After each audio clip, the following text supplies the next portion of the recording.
এই নাম্বারে 50 টাকা রিচার্জ করেন তো। আপনার নাম্বার তো? জি। লাগবে না, নাম্বার আছে আমার কাছে। আপনি কি সব কাস্টমারের নাম্বার মুখস্থ করে রাখেন? না, যারা নিয়মিত কাস্টমার তাদেরটা মনে থাকে। বাহ, আপনার তো দেখি ভালো মেমোরি। টাকার কথা তুই চিন্তা করিস না মা, আমি সেটা সম্মত বানায় দেব। তুই শুধু লেখাপড়া ঠিক মতো কর মা। ঠিক আছে আব্বা, এখন রাখি। আপনি কি মোবাইলের মাধ্যমে টাকা আনতে পারেন? আনি তো। কত টাকা? 5000 টাকা। হ্যাঁ, সমস্যা নাই। টাকা হাতে কতক্ষণ পরে পাবো?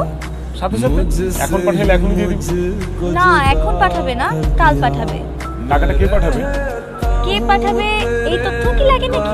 না, আমাকে টাকা পাঠানোর লোক এই পৃথিবীতে একজন, সেটা হচ্ছে আমার আব্বা। ওনার নাম খলিল মোল্লা।